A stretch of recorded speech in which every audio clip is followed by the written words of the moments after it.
So I'm Rie Watanabe, and first of all, I would like to express my sincere gratitude to the University of Leipzig and also Miranda to invite me to this conference and to give me an opportunity to make a presentation of the results of my 2 rounds interviews. In order to keep time, I asked students to distribute handouts. So if necessary, please take a look at my the handouts.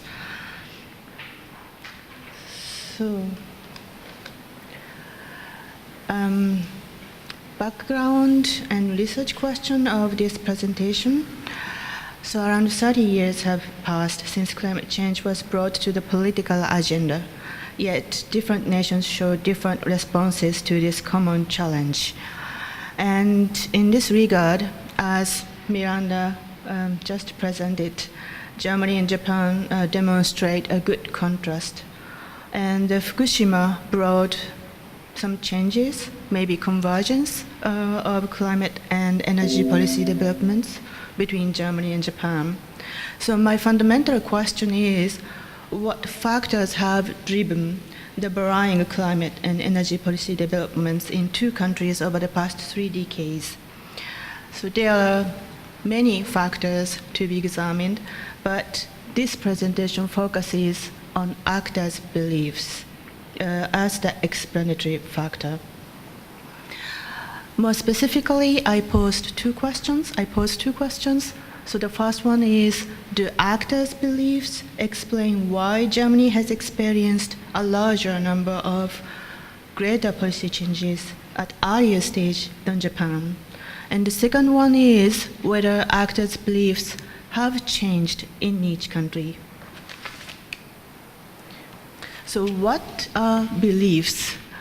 In detail, please take a look at the slide or handout. But according to Peffley and Hewitt's, belief system is structured in 3 layers, and the most important ones are policy core beliefs. In determining actors' positions in a specific policy. And policy core beliefs are divided in 2 groups. One is normative policy core belief, which are fundamental value priorities across an entire policy subsystem, like prioritization between climate protection and economic prosperity. Another one is empirical policy core belief, which is basic perception concerning the general seriousness of problems and their principal causes and strategies for realizing core values. And just keep in mind 2 points. So theoretical literature hypothesized that conventional actors initially resist processing information or problems that contradict their beliefs, and also resist accepting that they exist. And therefore, learning takes place mostly at the secondary aspect, and policy core beliefs rarely change. So just keep in mind these 2 points. And more specifically, what are policy core beliefs in climate and energy policy subsystem? Just take a look at a handout. And in order to identify and compare beliefs of actors in Germany and Japan, I undertook 2 rounds of semi-structured interviews to actors who have been involved in climate and energy policy-making processes in Germany and Japan for a long time. So semi-structured interviews, here, I used the same questionnaire to all actors, and I prepared several options to each question, and I asked them to select one option, but also to explain why they select the option.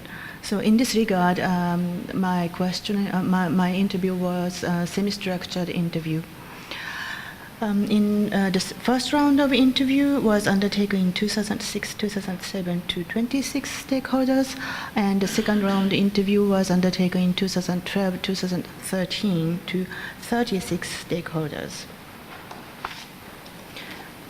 So interviewees are listed in this table. Then I would like to jump into results of interviews. Concerning the prioritization of economic prosperity and climate protection, the classification of interviewees based on this question exactly corresponds to the classification of actors' positions that are expected from the institutions that they belong to. Okay.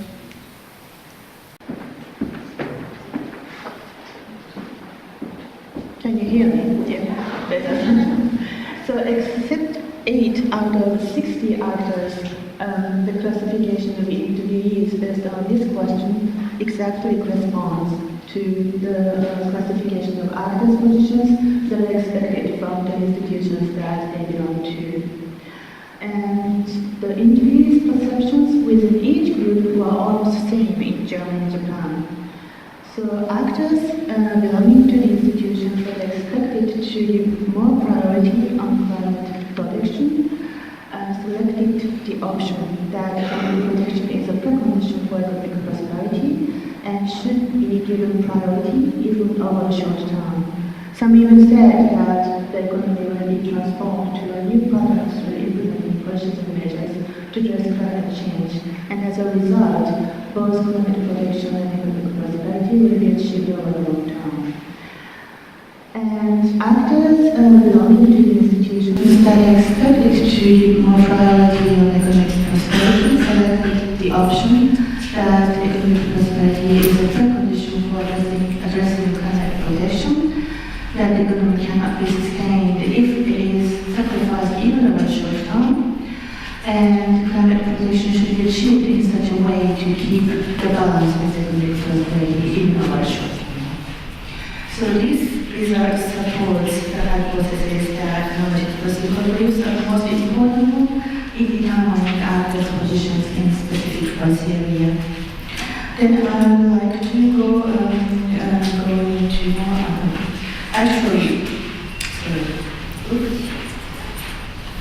Then in 2013, I added questions about energy demand and energy supply because energy and climate policies have been integrated more and more since the mid-2000s. Concerning energy demand, most stakeholders, both in Germany and Japan, expected energy demand will decline in his or her own country because population will decline, and also some expected that the decoupling between energy growth, energy demand and economic growth will be achieved. Just 7 expected energy consumption will grow in Germany and Japan, and the Japanese stakeholders said that the decoupling will not be achieved, so energy consumption will increase as the Japanese economy grows as a result of our mix. Whether it is happening in reality or not, I'm not so sure. Then decoupling, others say that the decoupling will be achieved. Nevertheless, due to the rebound effect, as well as the expected growth of the number of households, like the increase of single or youth households, energy consumption will not decline in absolute amount, despite that reduction and the reductions in relative amount through the decoupling will be achieved. Concerning energy supply, actually there was a good contrast between Germany and Japan because all German stakeholders said that nuclear is out of options. And they said that the political decision was already made. And most stakeholders also believed that complete shift to renewables is possible through using natural gas and fossil fuels as a transitional fuel. And some showed their skeptics about the biomass potential, which can be also used for food supply. And none support CCS in projects in Germany. Some support CCS in industrial processes as well as in the project in developing countries. In contrast, except 3 stakeholders, Japanese stakeholders didn't exclude the nuclear option. The key term here for them was the best energy mix. And And in order to achieve the best energy mix, actually, they say that nuclear is still very important. Some said that existing nuclear power plants should be utilized while constructing new nuclear power plants may be difficult. This is not so different from the reality of Germany, actually. But some even said constructing new nuclear power plants is unavoidable in order to achieve the best energy mix. Also, they admitted that it might be difficult to do so against the public. Japanese also said that CCS is necessary, although it may not be implemented in Japan. So now I present the results of legal policy cooperatives in 2006 and 2007. And here, actors showed similarities in Germany and Japan, except the following 5 points. And 5 points, for example,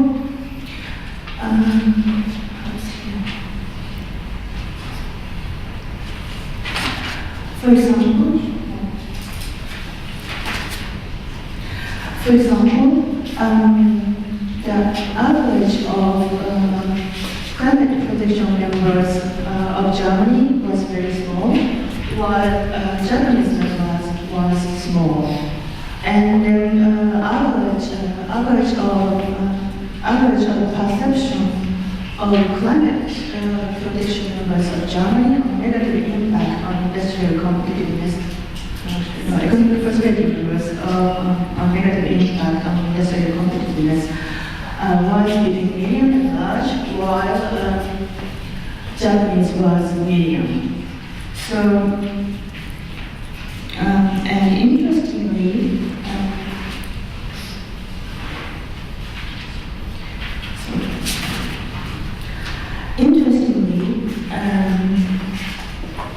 both climate protection and economic prosperity members of Germany rank international emissions trading scheme on first, while Japanese ranked R&D on the first.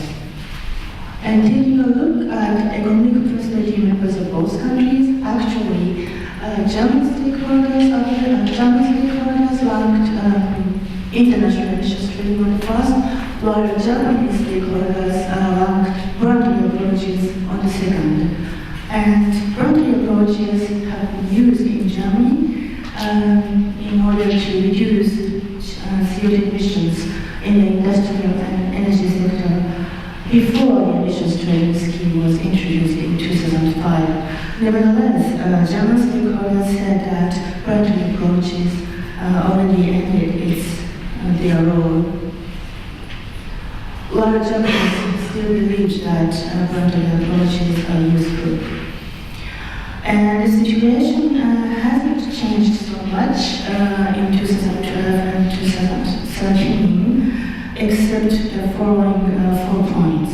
So again, actors believe showed similarities between Germany and Japan. And interestingly, still, Japanese economic prosperity members ranked voluntary approaches on the first in 2012 and 2013, while German stakeholders, of course, ranked emissions trading on the first. So there are several differences, but except them, actors showed similarities in Germany and Japan. So now I would like to come back to the 2 questions that I posed in the beginning of my presentation. So first of all, do beliefs matter? The results of the 2 rounds of interviews demonstrate that actors belonging to the same group in Germany and Japan show few differences in their beliefs. So based on my 2 rounds of interviews, beliefs may not be the main factor explaining the reason why Germany has experienced a greater policy change at earlier stage than Japan. And the second question is, have beliefs changed? Concerning the prioritization of fundamental values, actors have not changed their beliefs, but I asked economic prosperity members in 2012 and 2013 the question whether will be achieved in balance with economic prosperity. And some reply depends on the definitions of short-term and economic prosperity. So this might be a sign that some economic prosperity members got to examine their views more closely and more thoroughly. Concerning empirical core beliefs, Germany's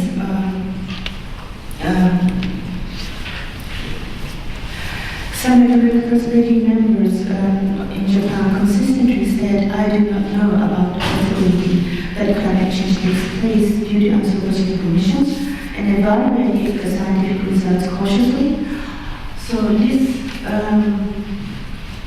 this doesn't mean that Japanese economic prosperity members are not well informed about the IPCC reports. And this could be interpreted as the evidence of filter function that act as register processing the information that is challenging their beliefs, even if the information is provided by the established international scientific group. And as part of climate protection members and economic prosperity members, we have evaluated the negative impacts of climate mitigation measures on industrial competitiveness as larger in 2012 and 2013 compared to 2006 and 2007. So this means, these two points indicated that Japanese members haven't changed their beliefs.